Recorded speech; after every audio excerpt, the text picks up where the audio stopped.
সুপ্রিয় দর্শক, ঢাকা টাইমসের নিয়মিত টক শো মিঠে করায় আমন্ত্রণ জানাচ্ছি। আমি মনির হোসেন লিটন। আপনারা জানেন আমরা এই অনুষ্ঠানে দেশের রাজনীতি, অর্থনীতি, সমাজনীতি সহ দেশের চলমান ঘটনা নিয়ে আলোচনা করি এবং এই সব আলোচনায় অংশ নেন দেশের বিশিষ্টজনরা। আজ আমাদের আলোচনার বিষয় ঠিক করেছি দেশের রাজনীতিতে বিদেশি অর্থ।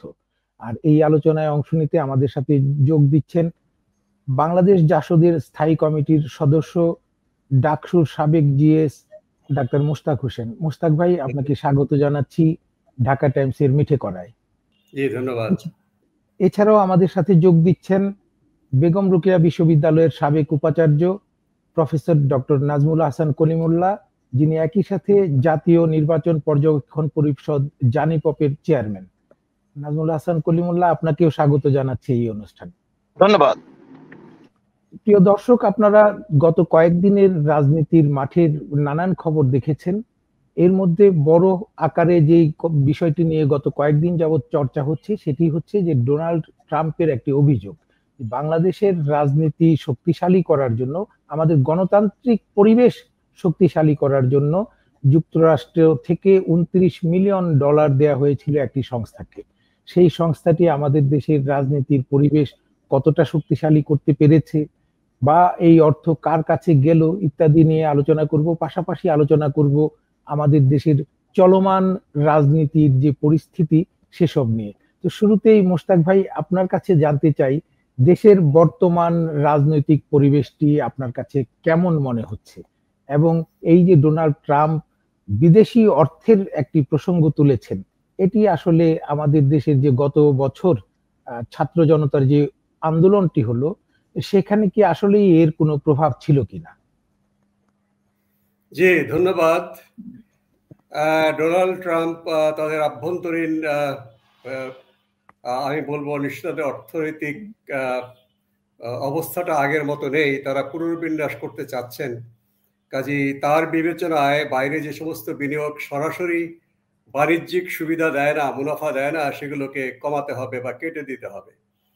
তো ওখানকার যারা কর্মী আছে তারা এটাকে বলে সফট পাওয়ার। আসলে রাজ্য জয় শুধু বন্দুকের গুলি দিয়ে হয় না, ভাবাদর্শ দিয়েও হয়, বা বিভিন্ন রকম ইয়ে করে একটা শ্রেণী, নির্ভরশীল শ্রেণী তৈরি করা, তাদের মার্কিন যুক্তরাষ্ট্রের যে তাদের রাজনৈতিক ব্যবস্থা, সামাজিক, অর্থনৈতিক, সাংস্কৃতিক অবস্থা তার একটা ভক্ত শ্রেণী তৈরি করে তাদের পক্ষে বাণিজ্যিক সুবিধাটা নেওয়া সুবিধা হয়। এটা হচ্ছে যারা রাখতে চায় এই বৈদেশিক অসামরিক সাহায্য।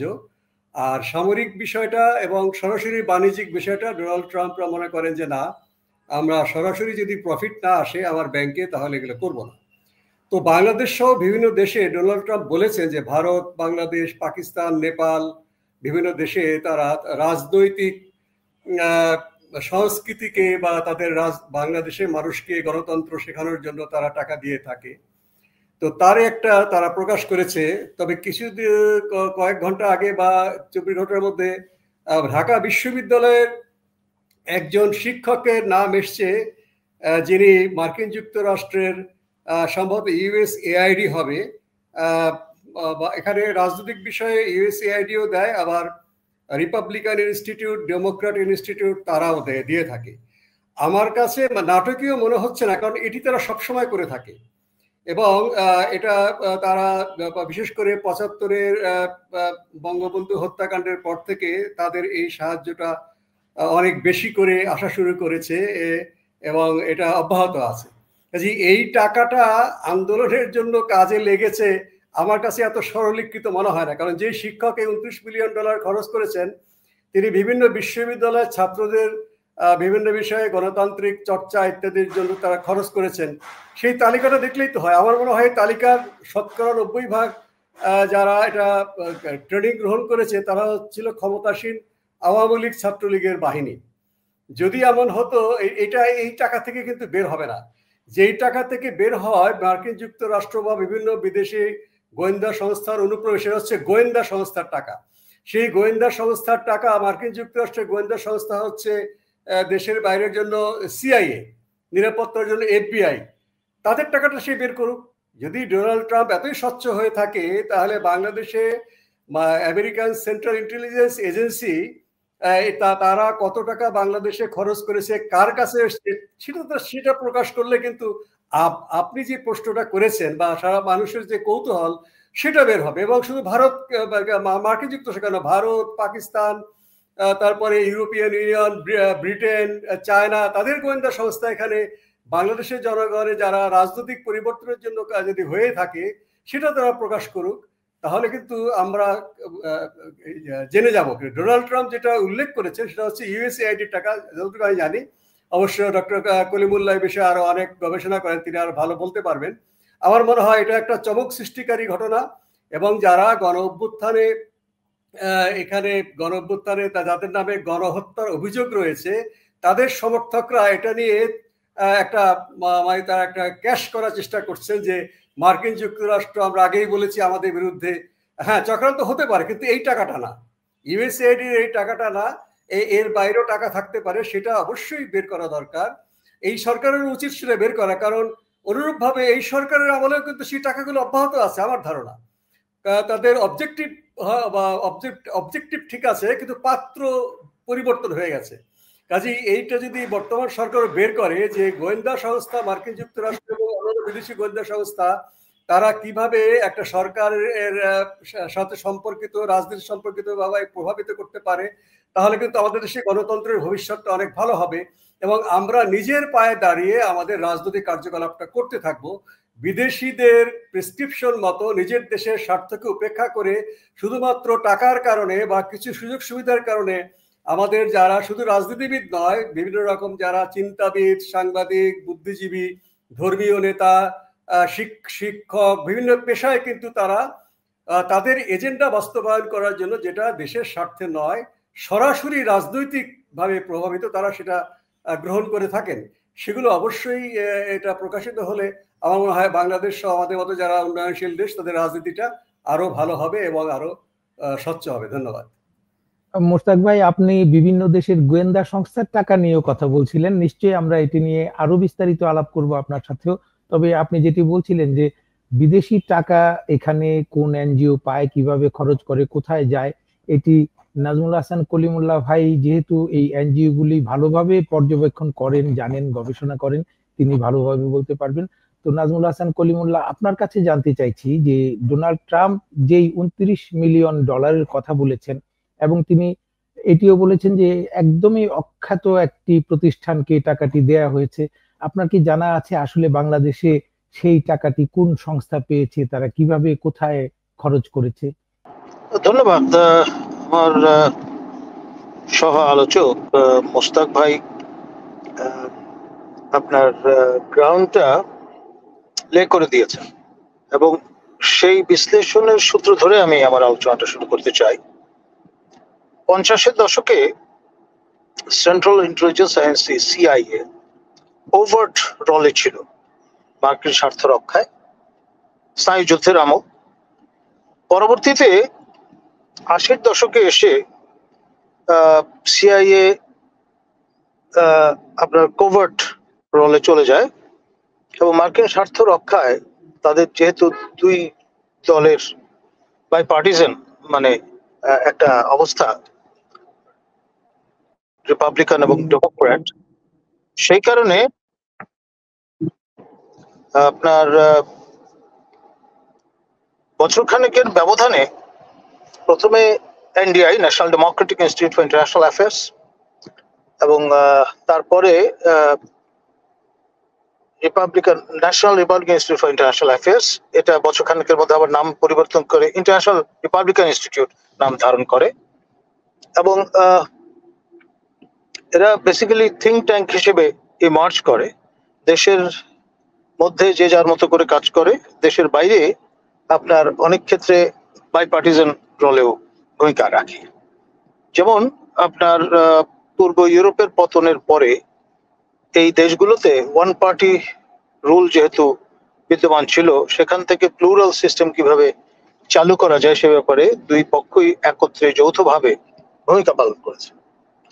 বাংলাদেশে প্রথম আপনার 1991 সাধারণ নির্বাচনের সময় 5 সদস্য বিশিষ্ট একটা আন্তর্জাতিক পর্যবেক্ষক টিম, বেসিক্যালি এনডিআই, এটা আপনার ডিপ্লয় করেছিল। এটা দিয়ে শুরু।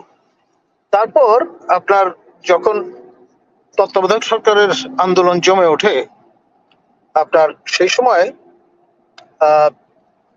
94 সনের দিকে আপনার মানবিক সাহায্য সংস্থা MSS তার অঙ্গ সংগঠন SRG, study and research group, সেই প্রেমিসেসে কলাবাগানে তাদের অফিস ছিল। সেখানে মিরিয়াম মন্টিগু, এনডিআই এর কর্মকর্তা, তিনি এসে ফিল্ড অফিস স্থাপন করেন। আপনার ফিরোজ এম হাসান,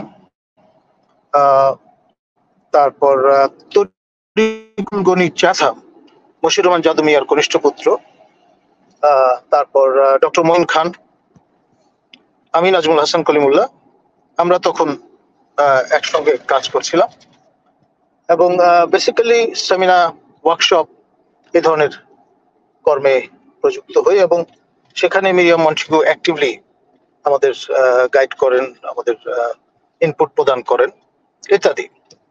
এবং এরপরে মিরিয়াম তার অফিস গুটিয়ে চলে যান নেপালে, কাঠমান্ডুতে, আর বীজ বপন করে দিয়ে যান আপনার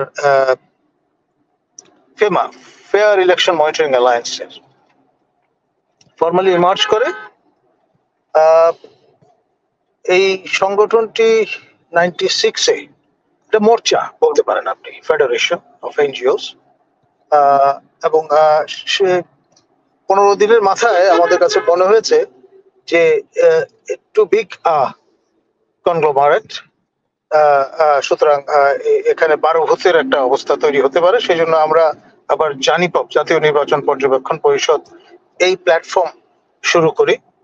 বয়সের ব্যবধান 15 দিনের মতো হবে বা 1 মাসের মতো হবে। তো যেহেতু এনডিআই এর সঙ্গে গড়ছড়াটা আপনার ফেমার, সে কারণেই আমাদের কাছে মনে হয়েছে যে আইআরআই এর সঙ্গে সংযুক্ত হওয়া ভালো।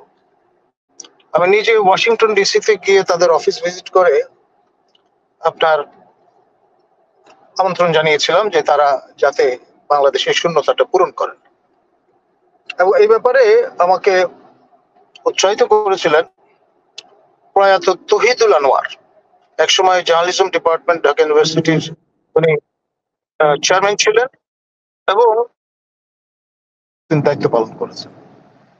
বেসিক্যালি বিএনপি ঘরানার মানুষ, এবং তার কাছে মনে হয়েছে এনডিআই বোধহয় আওয়ামী ঘরানার প্রতি বেশি লিন্ড, সুতরাং এখানে একটা ব্যালেন্স নিয়ে আসা ভালো। আমি খুব খোলামেলা কথাগুলো বলছি পটভূমিটা বুঝবার জন্য, শুড বি অন রেকর্ড। তো আমাদের নিমন্ত্রণে সিরিয়াসলি সাড়া দিল আইআরআই, এবং অ্যালেক্স সাটন, তিনি কান্ট্রি রেপ হিসেবে নিযুক্ত হয়ে ঢাকায় এসে প্রথম আমাকে নক করেন। বসি, তখন থেকে তারা খোলামেলা ওপেন আর্মস বলেন জানিপবকে আইআরআই এর পার্টনার হিসেবে কাজ করতে হবে, ডেমোক্রেসি, প্লুরাল স্পেস, এই বিষয়গুলো নিয়ে। এবং বর্তমানে যে 24-এর যে বিপ্লব, তার জার্মিনেশন কিন্তু সেখান থেকে শুরু হয়। আপনার বিভাগওয়ারি ভাবে আমরা তরুণদের নিয়ে যৌথভাবে ইউথ ফেস্টিভ্যালের আয়োজন করা শুরু করি, কক্সবাজারে, বরিশালে, বিভিন্ন জায়গায়। এবং ইউথ পটেনশিয়ালটা যে অফুরান শক্তি, সেটি নিয়ে নিতে হয়। আর এর পাশাপাশি এনডিআই তারও আগে থেকে, যিনি কান্ট্রি রেপ ছিলেন জিম কোল, তিনি বাংলাদেশে প্রথম স্টাডি সার্কেল মেথডটা স্ক্যান্ডিনেভিয়া থেকে আনয়ন করেন। আমার সঙ্গে টানা 11 ঘন্টার নন স্টপ বৈঠক হয়েছিল, তার 1-to-1, এবং শুধুমাত্র কফি পান করে আমরা সময়টা ব্যয় করছিলাম, এত ঘন আলোচনাটা ছিল। তো যাই হোক, এই বর্তমান যে বিপ্লব, এর মূল দুটি বিষয়, একটি হচ্ছে ওই ইউথ ফেস্টিভ্যাল, ইউথ শক্তিটা কাজে লাগানো, দ্বিতীয়ত হচ্ছে স্টাডি সার্কেল মেথডে সংঘবদ্ধ হওয়া। এই দুটি খুব ধন্বন্তরী ঔষধের মতো কাজ করেছে, এবং এর বীজ বপিত হয়েছে কিন্তু আপনার 90 দশকের পরে। আর এখানে আমরা যেটা লক্ষ্য করলাম সেটা হচ্ছে ইলেকশন মনিটরিং এর বিভিন্ন কৌশল। আগে যে ব্যাপারটা ছিল ইলেকশন ওয়ান ডে অ্যাফেয়ার, শুধুমাত্র নির্বাচন দিবস পর্যবেক্ষণ করে সবাই খালাস থাকতেন। তার বদলে এখানে লং টার্ম অবজারভেশন প্রক্রিয়া শুরু হয়, নির্বাচন পূর্ব, নির্বাচন দিবস, নির্বাচন পরবর্তী, এবং র্যাপিড রেসপন্স টিম গঠনের কৌশল আইআরআই আমাদের এখানে প্রবর্তন করে। এবং বাংলাদেশে প্রথমবারের মতো পিভিটি, প্যারালাল ভোট ট্যাবুলেশন বা কুইক কাউন্ট বা আপনার যেটা ব্যবহৃত হয়েছিল আপনার প্রথমত ফিলিপিন্সে, এটা কার্যকর করা হয় ইন্ডিয়াতে, আফ্রিকান কনটেক্সটে, সর্বশেষ বুলগেরিয়াতে, ইউরোপিয়ান কনটেক্সটে। এবং এর যে সুবিধা সেটা হচ্ছে, ধরেন সাংবিধানিক বডি হিসেবে এইসব দেশে নির্বাচন কমিশন কাজ করছে। নির্বাচন কমিশনের সাংবিধানিক দায়িত্ব ভোট আয়োজন করা, গণনা করা, ফল প্রকাশ করা। তো নির্বাচন কমিশন যে ফলটা প্রকাশ করলো সেটা প্যারালালি ওই বিষয়টা নিয়ে গণনা করে আনফেলের মতো প্রতিষ্ঠান কিংবা ফেমার মতো প্রতিষ্ঠান কিংবা জানিপেবের মতো প্রতিষ্ঠান যদি কন্ট্রাডিক্ট করে যে না, এই ফলাফল যেটি ঘোষণা করা হচ্ছে সঠিক নয়, তার ফলে যে ক্যাওসটা তৈরি হয় সেটা আমরা ফিলিপিন্সে দেখেছিলাম। আপনার ANFREL, Asian movement for free elections in the Philippines, তারা ঘোষণা করলো যে নির্বাচন কমিশন বলছে যে ফলাফলটা প্রদান করছে যে মার্কোস নির্বাচিত হয়েছেন সেটা সঠিক নয়, জয়লাভ করেছেন কোরাজন অ্যাকুইনো। এর ফলে একটা ক্যাওটিক সিচুয়েশন তৈরি হয়ে যায়। এবং তারপরে মার্কোস সেনাবাহিনী নিয়ন্ত্রণ করতেন, তিনি আদেশ করলেন ট্যাঙ্কগুলোকে রোল করতে। ট্যাঙ্ক রাস্তায় নেমে পড়লো। চার্চ, এটা ক্যাথলিক কান্ট্রি, চার্চের পক্ষ থেকে বলা হলো যে যারা চার্চ গোয়ার তোমরা ট্যাঙ্কের সামনে শুয়ে পড়ো। তারা রাস্তায় শুয়ে পড়লেন। এখন যিনি টারেটে বসে আছেন, ট্যাঙ্ক চালনা করছেন, তিনিও ক্যাথলিক, যিনি শুয়ে পড়েছেন তিনিও ক্যাথলিক। স্বধর্মীয় লোকদের উপর কেউ তো হামলে পড়বে না। ট্যাঙ্কের চাকা থেমে গেল। আর এই যে অনুশাসন আপনার মার্কোসে, সেটি কার্যকর আর থাকলো না। এবং CIA definitely active role play করলো। মার্কোসকে এক কাপড়ে ইমেলদার সহ চলে যেতে হলো দেশের বাইরে। তো সাকসেসফুলি এই মডেলটা ট্রাই করার পরে আপনার চিন্তা করা হলো যে বাংলাদেশে এটি প্রথম কার্যকর করা যায় কিনা, যেখানে পার্লামেন্টারি ফর্ম, মানে খুব কমপ্লিকেটেড, 300 আসন, একটা না। Presidential form coincidentally Philippines, Zambia এবং বুলগেরিয়াতে আছে। একটা পদ, হাতে গোনা 3-4 জন লোক প্রার্থী, সহজ প্যারালালি ট্যাবুলেট করা। কিন্তু এই সিস্টেমে ডিফিকাল্ট। তো তখন জাতিসংঘের আন্ডার সেক্রেটারি জেনারেল ছিলেন কোফি আনান। তার অধীনস্থ দপ্তর ইলেকট্রাল অ্যাসিস্ট্যান্স ডিভিশন, জাতিসংঘ সদর দপ্তর, তার পরিচালক ছিলেন হোরাসিও বনিও। তাকে 1 মেম্বার টিম করে কোফি আনান ঢাকায় পাঠান। তখন ম্যাডাম খালেদা জিয়ার শাসনামল। এবং আমাদের মোজাম্মেল ভাই প্রেস সচিব, এবং ডক্টর রেজওয়ান সিদ্দিকী প্রয়াত আমাদের অগ্রজপতি বন্ধু, তিনি ছিলেন ডেপুটি প্রেস সেক্রেটারি। হোরাসিও বনিও ফিরে গিয়ে যে রিপোর্টটা হাজির করেন সেখানে পরিষ্কার বলে দিলেন যে বাংলাদেশের জন্য এই সিস্টেম রেলেভেন্ট না, কার্যকর করা সম্ভব না, কারণ টু কমপ্লিকেটেড এ কান্ট্রি। এবং এই একটা আসনের জায়গায় 300 আসনে আপনি যদি করতে যান সেটা খুব difficult to sort of implement. এই রিপোর্টটা আপনার আমার হস্তগত হয় এবং আমি এটি রেজওয়ান ভাই এবং মোজাম্মেল ভাইয়ের হাতে দিয়ে বলি যে ম্যাডাম খালেদা জিয়ার সঙ্গে সরাসরি বিষয়টা নিয়ে আলাপ করতে, ইমপ্লিকেশন ফার রিচিং। তারা তাই করলেন এবং তখন ম্যাডামের নির্দেশে এনজিও ব্যুরো ফেমার এই যে 2.5 কোটি টাকার যে প্রজেক্ট সেটা আটকে দেয়। এখন ম্যানিউভারিং তো নানান ভাবে হয়, অনেকদিন ধরে এটা আটকে ছিল। সেই সময় আপনার এনজিও ব্যুরোর ডিজি ছিলেন বর্তমান অর্থ উপদেষ্টা, মাননীয় উপদেষ্টা যিনি এই ভদ্রলোক, এবং তার সঙ্গে দেখা করে আমি আমাদের কনসার্নটা ব্যক্ত করি। কবি আলামিন আমার সঙ্গে ছিলেন। তো যাই হোক, এরপরে যেটা হলো, আপনার শামসুল আলম সাহেব প্রয়াত, তিনি দায়িত্ব নিলেন মন্ত্রী হিসেবে, এবং তার কাছে লবি করা হলো এবং তিনি ম্যাডামকে বুঝিয়ে এটা ছাড় করার ব্যবস্থা করলেন। ফলে হাতে হাতে ফল পেল বিএনপি। আপনার নিশ্চয়ই 15 ফেব্রুয়ারি নির্বাচনের কথা মনে আছে, ষষ্ঠ সংসদ নির্বাচন। সেখানে আরো বেশ কিছু কাণ্ড হলো। আপনার 15 তারিখে ছিল নির্বাচন। আমরা জানিপোপের পক্ষ থেকে নির্বাচন পর্যবেক্ষণ না করার সিদ্ধান্ত নিলাম। ফেমা এবং সিসিএইচআরবি বললো যে না, আমরা পর্যবেক্ষণ করব। তারা বেশ কিছু পর্যবেক্ষণ কার্ড নিলেন কমিশন থেকে, নিয়ে কার্ডগুলো ব্যবহার করলেন না। পর্যবেক্ষণ হয়ে না করে দিন দুয়েক, সম্ভবত 19 তারিখে আপনার ফেমার পক্ষ থেকে একটা চিঠি লিখে বলা হলো যে এই নির্বাচন কোনোভাবেই মানসম্পন্ন হয়েছে এটা বলা যাবে না, এটি বাতিল করতে হবে। এবং তখন আইনে কিন্তু বাতিল করার ক্ষমতা বা প্রভিশন নাই, তার জেনে শুনেই তারা এই প্রস্তাবটি করলেন। এর ফলে এই যে চিঠি, সেটি একেবারে রীতিমতো বমশেল হিসেবে কাজ করলো, এবং আপনার যেই ঝামেলা হইচই সেগুলো শুরু হয়ে গেল নির্বাচনটার ইন্টিগ্রিটি নিয়ে। এবং আপনার সেই নির্বাচনে 48 জন বিনা প্রতিদ্বন্দ্বিতায় নির্বাচিত হয়েছিলেন। আর জাস্টিস সাদিকের সঙ্গে আমি কথা বলেছিলাম, তিনি প্রধান নির্বাচন কমিশনার ছিলেন। তিনিও খুব ব্যাফল্ড অবস্থায় পড়ে গিয়েছিলেন। তো যাই হোক, 29 মার্চ তারিখে আপনার ফরেন রিলেশনস কমিটির 2 প্রভাবশালী সদস্য, একজন ডেমোক্রেট একজন রিপাবলিকান, সেনেটর রিচার্ড লুগার এবং সেনেটর ক্লেভন পেল, তারা যৌথভাবে 3 শর্ত বিশিষ্ট একটা টার্মস অফ রেফারেন্স রচনা করে দিলেন বাংলাদেশে ক্ষমতার পরিবর্তনটা কিভাবে তার ভিত্তি হিসেবে। এবং কোইন্সিডেন্টলি 10 বছর আগে মার্কোসের ওই সময়ও আপনার এই দুজন তারা একটা টার্মস অফ রেফারেন্স 5 শর্ত বিশিষ্ট তৈরি করে দিয়েছিলেন ফিলিপিন্সে ক্ষমতার পালাবদল কিভাবে ঘটবে সেই নিরিখে। তো যাই হোক, প্রথম শর্ত ছিল যারা ক্ষমতা ছেড়ে দেবেন তাদের জানমালের নিরাপত্তা নিশ্চিত করবে যারা ক্ষমতায় আসতে চায়। দ্বিতীয় শর্ত ছিল জেনারেল এরশাদ মার্কিন স্বার্থ রক্ষা করেছেন গালফে সৈন্য পাঠিয়ে, সুতরাং তাকে নিঃশর্তভাবে জেলখানা থেকে ছেড়ে দিতে হবে যারা ক্ষমতায় আসতে চায় তাদের।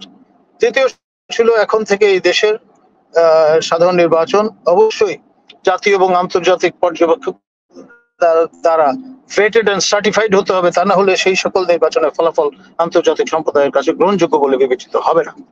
পিরিয়ড। এই টার্মস অফ রেফারেন্স তারা করে ওই দিনই secretary of state of America Warren ক্রিস্টোফারকে পুট ফরওয়ার্ড করেন, এবং এই আন্ডারস্ট্যান্ডিং ভিত্তি করে পরের দিন ম্যাডাম খালেদা জিয়া সবাইকে অবাক করে তিনি পদত্যাগ করেন, এবং তার যারা পারিষদ তাদেরকে নিয়ে ঢাকায় জাতীয়তাবাদী মঞ্চ গঠন করে সেখানে তিনি ইমার্জ করেন। পতিত সরকারের সরকার প্রধান হিসেবে গর্তে লুকোনোর বদলে ট্রায়াম্ফেন্টলি মঞ্চ বানিয়ে হাজির হওয়া, এবং সেই সঙ্গে পাশাপাশি তখন কিন্তু জনতার মঞ্চ, আওয়ামী লীগের, জামাতের কেয়ারটেকার মঞ্চ, জাতীয় পার্টি, জাতীয় মঞ্চ কিন্তু বিদ্যমান ছিল এবং খুব পিসফুলি কোএক্সিস্ট করছিল, কেউ কারোর সঙ্গে মারামারি করছিল না, কারণ ওটা তো ওই প্রথম শর্তে বলা আছে। তো ফলে যা হওয়ার তাই হলো। আমরা দেখলাম 12ই জুন যে নির্বাচন অনুষ্ঠিত হলো তাতে আওয়ামী লীগ সরকার গঠন করলো। সেই নির্বাচনের ফলাফল হিসেবে এরশাদকে ছেড়ে দেওয়া হলো, এবং যখনই ওই 3 টার্মস অফ রেফারেন্স থেকে সরে গেল আপনার শেখ হাসিনার সরকার, মদিনা ঘোষণা দিলেন যে তিনি নির্বাচনের আয়োজন করবেন, ফিরে এসে অস্বীকার করলেন বা সেই শর্ত ভুলে গেলেন। তারপরেই ন্যাচারালি কিন্তু মার্কিন সুতোর টান আবার শুরু হলো। পরের ইতিহাস তো আমরা জানি। এবং এরপরে যেটি দাঁড়ালো, এখানে আপনার আইআরআই দীর্ঘদিন এখানে কাজ করেছে, আমরা যৌথভাবে, এবং যেই প্রকল্পগুলোর বা সোর্স গুলোর কথা বলা হচ্ছে, ইউএসএআইডি বলুন, স্টেপস বলুন, তারপরে ন্যাশনাল এন্ডাওমেন্ট ফর ডেমোক্রেসি বলুন, এই যে ফান্ডিং সোর্স গুলো, এগুলো কিভাবে কাজ করে, কার্যকর হয়, সেটা আমরা দেখেছি। আরেকটা হচ্ছে আপনার এমবিসি অ্যাডমিনিস্ট্রেটেড ফান্ড, সেইটির কোনো আপনার তারা ইচ্ছা করলে যে কোনো লোককে ডেকে টাকা দিয়ে দিতে পারে। এখানে আপনার ওই কোনো ব্যুরোর, এনজিও ব্যুরো বা এই ধরনের কোনো প্রতিষ্ঠানের রেগুলেটরি বডির ক্লিয়ারেন্সের প্রয়োজন হয় না। এখন কিছু কিছু প্রতিষ্ঠান যেমন এশিয়া ফাউন্ডেশন, হঠাৎ নাম শুনলে মনে হবে যে এশিয়া মহাদেশের কোন প্রতিষ্ঠান, আসলে এটা মার্কিন প্রতিষ্ঠান, এটা কন্ডুইটও বলতে পারেন। 50-এর দশক থেকে এখান থেকে কাজ করছে, তারা কিন্তু টিল টু ডেট আমার জানা মতে রেজিস্ট্রেশন নেয়নি বাংলাদেশে। যতবারই চেষ্টা করা হয়েছে ততবারই তারা পাশ কাটিয়ে চলে গেছে, এবং তাদের বক্তব্য হচ্ছে আমাদের রেজিস্ট্রেশন আমেরিকাতে, সুতরাং এখানে নতুন করে রেজিস্ট্রেশন করার প্রয়োজন নেই। তো ফলে এই ধরনের বেশ কিছু শুভঙ্করের ফাঁক ফোকর আছে, যেগুলো নিয়ে আমাদের রাজনৈতিক দলগুলো কখনোই চিন্তা ভাবনা করেছে বলে আমার মনে হয় না। এবং কতগুলো আপনার আন্দোলন যখন আসে তখন তাতেই তারা ব্যস্ত হয়ে যান, পরবর্তী কনভেনিয়েন্টলি সময় থাকে না বিষয়গুলো নিয়ে চিন্তা ভাবনা করবার। এখন এখানে যে ব্যাপারটা, ড্যান মাজেনার কথা নিশ্চয়ই আপনাদের মনে আছে, তিনি আপনার মান্যবর রাষ্ট্রদূত ছিলেন। তিনি দায়িত্ব গ্রহণের সপ্তাহখানেকের মধ্যেই সোজা গিয়ে হাজির হন অধিকার যে এনজিওটি আছে, যেটির প্রধান ছিলেন প্রয়াত হাসান আরিফ, আমাদের মাননীয় সদ্য পরলোকগত উপদেষ্টা, আর এর সম্পাদক ছিলেন আমাদের আদিলুর রহমান খান, বর্তমানে যিনি মাননীয় মন্ত্রীর মর্যাদায় অধিষ্ঠিত উপদেষ্টা। এখন এই বিষয়টা সবাইকে কিন্তু আইব্রাও রেজ করালো যে এত সংগঠন থাকতে তখন কিন্তু অধিকার এত নামডাক করায়নি, তার ওখানে গিয়ে কেন তারা স্পেন্ড করলেন। তারপর থেকে গ্র্যাজুয়ালি অধিকারকে আমরা সক্রিয় হতে দেখলাম, তারা ইলেকশন ওয়ার্কিং গ্রুপে যোগদান করলেন, ইলেকশন ওয়ার্কিং গ্রুপে যোগ দিলেন, এবং পরবর্তীতে হেফাজত কাণ্ড নিয়ে তাদের যে স্টেটমেন্ট সেটা নিয়ে they were at loggerhead with the then government, তাদের রেজিস্ট্রেশন বাতিল হয়ে গেল। আপনার স্টেট উইদিন স্টেট অ্যাক্টররা তাদের নিবর্তনের মধ্যে ফেললেন। আমাদের মাননীয় উপদেষ্টা আদিলুর রহমান খান, তিনি কারান্তরালে গেলেন। তার রাইট হ্যান্ড লেফটেন্যান্ট আপনার নাসিরউদ্দিন এলান, তিনিও নিগ্রহ ভোগ করেছেন। এইসব মিলিয়ে টিলিয়ে এমন একটা অবস্থা যে কনফিডেন্সের যে জায়গাটা সেটা তারা আর্ন করতে সক্ষম হন, এবং অনেকগুলো পুরস্কার লাভ করেন তার এই ডিফেন্ডার অফ ডেমোক্রেসি এই ভূমিকা পালন করবার জন্য। মানে he became the darling of the Americans. এবং এরপর খেয়াল করে দেখেন ডোনাল্ড লু যতবার এসছেন, বৈঠক টৈঠক করেছেন, শেষবারের বাদে বাকি সব বৈঠকগুলোতে তাদের উপস্থিতি আমরা লক্ষ্য করেছি। মার্কিন যতগুলো আপনার ডেলিগেশন এসছে, ভিক্টোরিয়া নুল্যান্ড বলুন, কিংবা আপনার আফরিন বলুন, কিংবা আপনার ডোনাল্ড লু বলুন, মার্শা বার্নিকাটের আরেকটা অধ্যায় আছে, সেটাও ইন্টারেস্টিং। তিনি আমাদের নির্বাচন সংস্কার কমিশনের প্রধান কলিমুল্লাহ। আমরা এই বিষয়টি বিস্তারিত আপনি জানাচ্ছিলেন, আমরা যদি একটু সংক্ষেপে এখন বলেন যে এই $29 মিলিয়ন যেটি ডোনাল্ড ট্রাম্প বলেছেন যে একটি অখ্যাত সংস্থা পেয়েছে, একটি সংস্থা, আসলেই কি একটি সংস্থা পেয়েছে কিনা, এবং আপনার এই সংস্থাটি সম্পর্কে জানা আছে কিনা যে কারা এই টাকাটি? মানে আমাদের ডোনাল্ড ট্রাম্প মহোদয় তিনি একটি ইনস্টলমেন্টের কথা বলেছেন, এই যে $29 মিলিয়ন। এর আগে কিন্তু আরো বেশ মানে অত বড় অ্যামাউন্ট না, বাট কাছাকাছি পরিমাণের অর্থ কিন্তু প্রযুক্ত হয়েছে। এখন সম্ভাব্য রেসিপিয়েন্টদের যাদের সম্পর্কে স্পেকুলেট করা হচ্ছে, একজন হয়তো বা ডক্টর বদিউল আলম মজুমদার, আরেকজন আদিলুর রহমান খানের অধিকার, তারপর আপনার ঢাকা বিশ্ববিদ্যালয়ে আমাদের অনুষদ সহকর্মী আইনুল, রাষ্ট্রবিজ্ঞানের সহযোগী অধ্যাপক, তার সহোদর আপনার বা কাজিন, আমি খুব নিশ্চিত না, দেলওয়ার সাহেব, যিনি আন্তর্জাতিক সম্পর্ক বিভাগের প্রফেসর এবং মাঝখানে পাবলিক সার্ভিস কমিশনের মেম্বার হিসেবে দায়িত্ব পালন করেছেন। এদের একটা নেক্সাস আছে, তাদের সম্পর্কে বলা হচ্ছে। আর এর পাশাপাশি আপনার ওই যে জর্জ সোরস, যিনি মার্কিন ধনকুবের, তার সোরস ফাউন্ডেশন যেটি আছে সেখান থেকে অর্থ প্রাপ্তির বিষয় আছে, শুধুমাত্র ইউএসএআইডি নয়। মানে আপনি যেটা মনে করছেন যে $350 কোটি, এটাই এনাফ না। ওই প্রসঙ্গটি আবারও ভিন্ন প্রশ্নের মাধ্যমে আরো বিস্তারিত জানবো।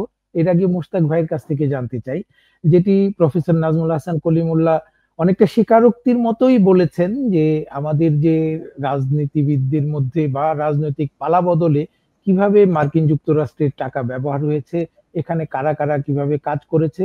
এবং উনি অনেকটা খোলামেলা ভাবেই বললেন যে গত জুলাই আগস্টের যে আন্দোলনটি হয়েছে, এর আগে থেকেই এর বীজ বপন হয়েছিল এবং ছাত্রদের উজ্জীবিত করার জন্য নানা রকমের কর্মসূচি ছিল সারা দেশে।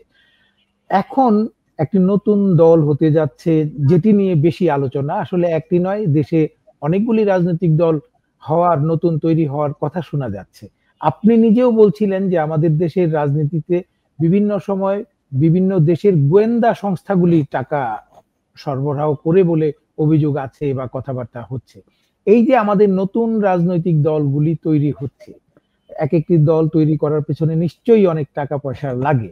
তো সেক্ষেত্রে কি আপনার এমন কোনো সন্দেহ হয় মোশতাক ভাই, যে এইসব দল গঠনের পেছনেও একটি শক্তি আছে বা একাধিক শক্তি আছে, যারা এই দলগুলি গঠন করে দিতে চাইছে আমাদের দেশের রাজনীতিতে তাদের প্রভাবটি যাতে সবসময় বজায় থাকে, সেই জন্য আপনার কি মনে হয়? ধন্যবাদ।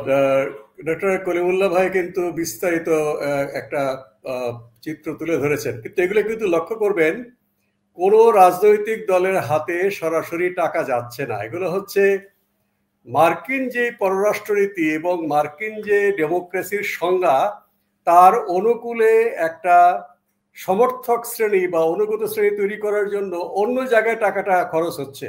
হয়তো কোনো সময় মানে বিরোধী দল যখন থাকে তারা এখান থেকে অ্যাডভান্টেজ নিয়েছে। যখন বিএনপি ক্ষমতায় ছিল, উনি বলেছেন যে 96 নির্বাচনে যখন একদলীয় নির্বাচন হলো, তখন তাদের বিরুদ্ধে গেছে এবং শেখ হাসিনার বিরুদ্ধে সেভাবে যেতে পারে।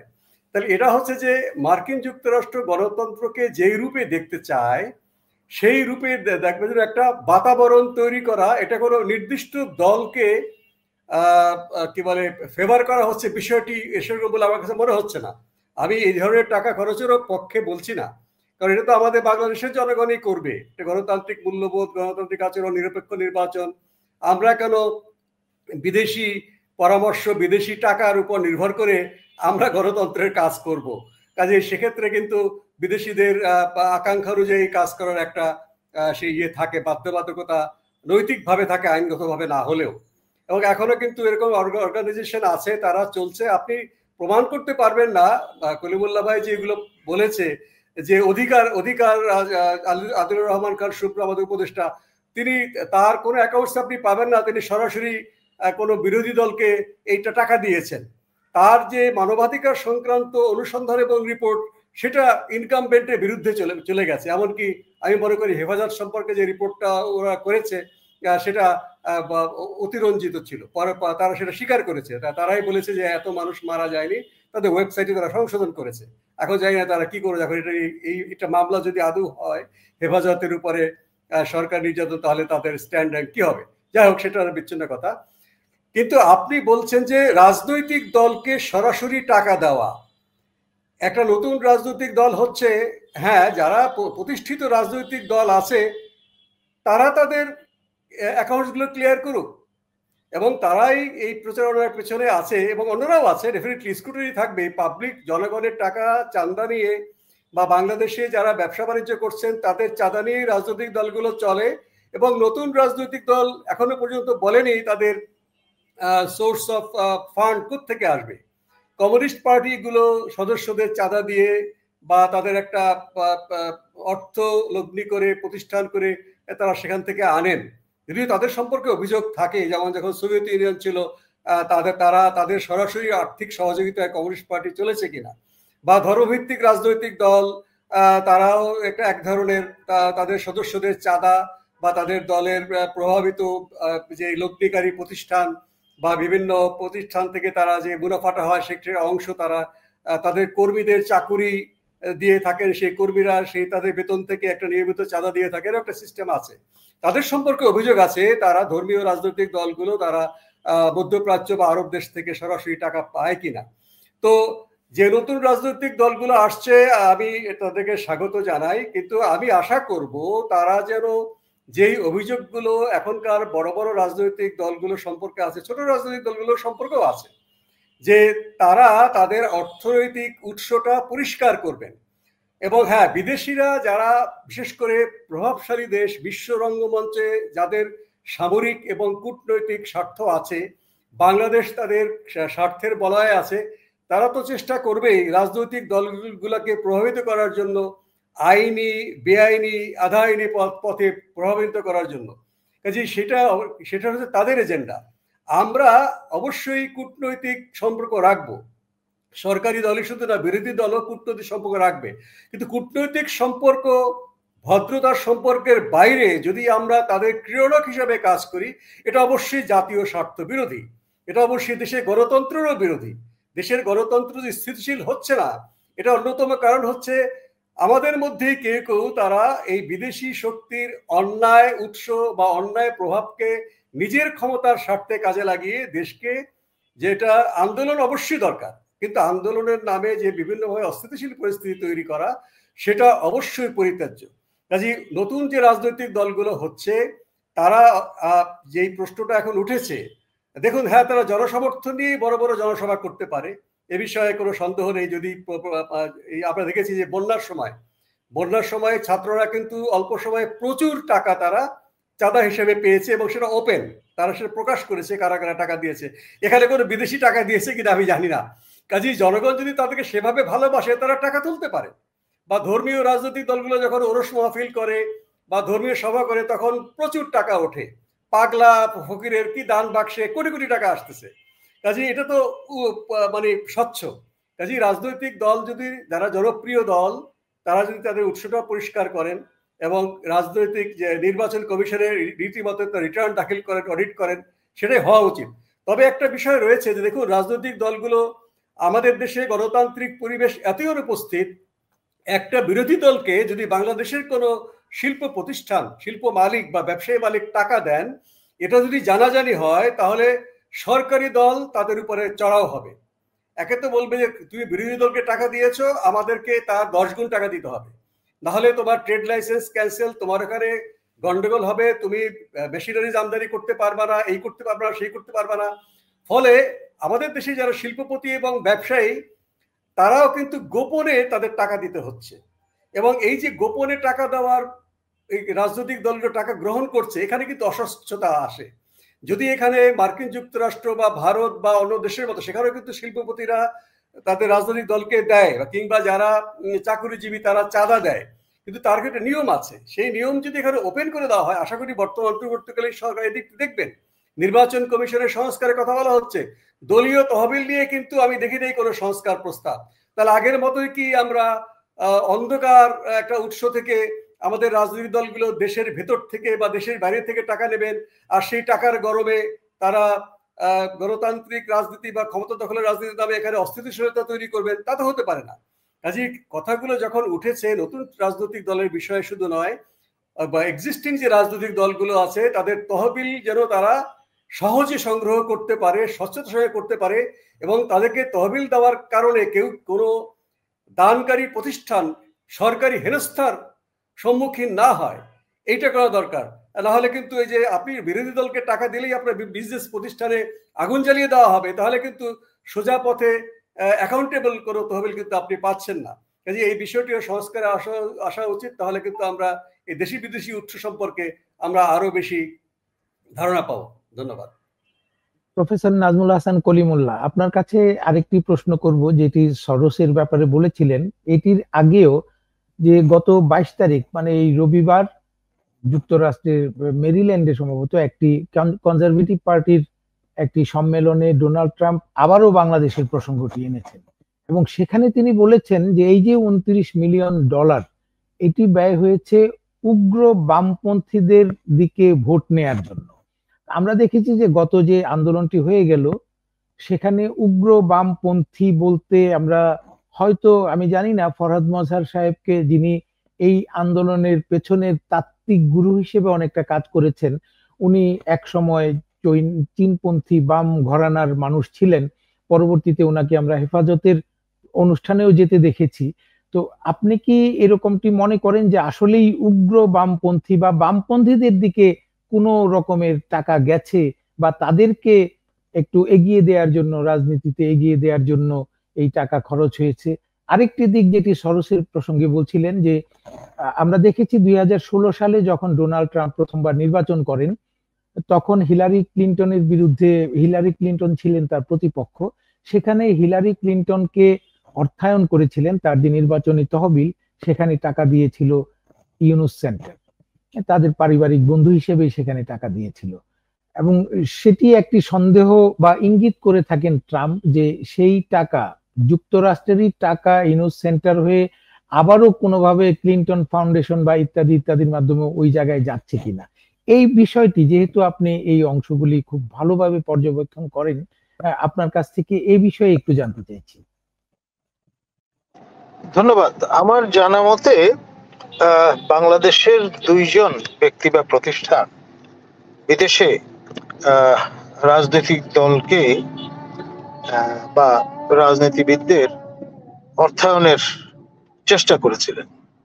একজন প্রিন্স মুসা, নিশ্চয়ই আপনার মনে আছে, ধনকুবের নামে তিনি পরিচিত। তার টাকা পয়সা গচ্ছিত আছে সুইস ব্যাংকে বলে শোনা যায়। আমাদের ববি হাজ্জাজ মহোদয়ের পিতৃদেব, তার একটি রাজনৈতিক দল আছে। তিনি যুক্তরাজ্যের একটি রাজনৈতিক দলকে অর্থ প্রদানের চেষ্টা করেছিলেন, এবং সেই দল যখন জানতে পারলো যে মূলত অস্ত্র ব্যবসা থেকে তার এই অর্থাগম, তারা সেটি গ্রহণ করতে অস্বীকৃতি জানায়। আর professor doctor Yunus, Nobel laureate, তিনি আরকানসা যে গভর্নর ছিলেন মিস্টার ক্লিনটন, এবং তার স্ত্রী সহধর্মিণী হিলারি ক্লিনটন, তাদের সঙ্গে একেবারে পারিবারিক ব্যক্তিগত পর্যায়ে বন্ধুত্বের যে গাঢ়তা, তার উপর ভিত্তি করে পরবর্তীতে একদিকে যেমন আরকানসাতে আপনার ক্ষুদ্র ঋণ, এই যে মাইক্রো ক্রেডিট প্রোগ্রাম চালু করেন বা পাইলটিং করেন, একই সেই রকম ভাবে তিনি আপনার ক্লিনটন তহবিলে অর্থ প্রদান করেন, এবং সেটি গ্রহণ করা হয়। এবং প্রথমবারের মতো যখন ডোনাল্ড ট্রাম্প নির্বাচিত হয়ে আসলেন, তখন তিনি যেই মন্তব্য ছুড়ে দিয়েছিলেন, তার যাই হোক ডোনাল্ড ট্রাম্পকে অ্যামিউজ করেনি, তাকে বিমোহিত করেনি। তো ফলে তিনি আমার জানা মতে প্রফেসর ইউনুসের নামই নেন না। তিনি যখন প্রসঙ্গ আসে বলেন, where is that micro credit guy, মানে মাইক্রো ক্রেডিট গাই হিসেবে চিহ্নিত করেন এই আপনার অম্লমধুর সম্পর্কটা তৈরি হয়েছে ওই আপনার অর্থ প্রদানের ঘটনাটি থেকে। আর আপনার তার ধারাবাহিকতায় আপনার এখন যে অবস্থাটি রিভিল করছে, তিনি কিন্তু বলেছেন যে অখ্যাত, কেউ চেনে না এরকম একটি আউটফিটকে টাকা দেয়া হয়েছে, যেখানে 2 জন মাত্র কর্মী আছেন। তো ঢাকা বিশ্ববিদ্যালয়ের আইনুল মহোদয়ের যে আউটফিট, সেইখানে 2 জন কোইন্সিডেন্টালি আপনার কর্মী কাজ করেন, গবেষণার। তো সেই কারণে অনেকে ভাবছেন যে এইটা বোধহয় সেই আপনার চাঁদবাড়ি। আর একটি বিষয়, বিশ্ববিদ্যালয়ে যে সেন্টার, এইগুলো আপনার যে অর্থ সংগ্রহ করে, সেটার পরিমাণ $10,000, $20,000, সেটার কথাও কিন্তু আমাদের ট্রাম্প মহোদয় বলেছেন যে যারা এই পরিমাণ অর্থ পেয়ে অভ্যস্ত, সেখানে হুট করে $29 মিলিয়ন যখন সেটা দেয়া হয়, তখন তো ভাববার বিষয় যে মার্কিন জনগণের করের টাকা এখানে কি কাজে লাগছে, বা মার্কিন স্বার্থ কতটুকু রক্ষিত হতে পারে, বা তারা কতটা ধনী হয়ে গেলেন 2 জন কর্মচারী কিংবা তাদের যিনি মেন্টর তিনি, এবং পত্রিকায় বিজ্ঞাপন দিয়ে ধরেন ফোর্স লিস্টে তাদের নাম উঠে গেল কিনা, এরকমের মানে ট্রল করেছেন তিনি। এনিওয়ে, এখন সংশ্লিষ্ট যিনি আমাদের সহকর্মী, তিনি যথারীতি অস্বীকার করেছেন বলে শোনা যায়। এখন এই যে বিশ্ববিদ্যালয়ে যে সেন্টারগুলো আছে এইগুলোর অর্থের উৎস এবং সেগুলোর জন্য আমার জানা মতো এনজিও ব্যুরো ক্লিয়ারেন্স, কোথাও কোনো ক্লিয়ারেন্সের প্রয়োজন হয় না। এখন এই যে ব্যবস্থা বা অবস্থাটার সুযোগ নিয়ে সেন্টারগুলো যে কাজ করছে সেগুলো আলোর নিচে নিয়ে আসা ভালো, কারণ না হলে ভবিষ্যতে দেখা যাবে যে আপনার প্রচলিত আইন তার ফাঁক ফোকর গলিয়ে এইভাবে একাডেমিক কাজের কথা বলে আপনার বিরাজনীতিকরণের যে প্রক্রিয়া তাতে অর্থাগমের ব্যবস্থা হচ্ছে।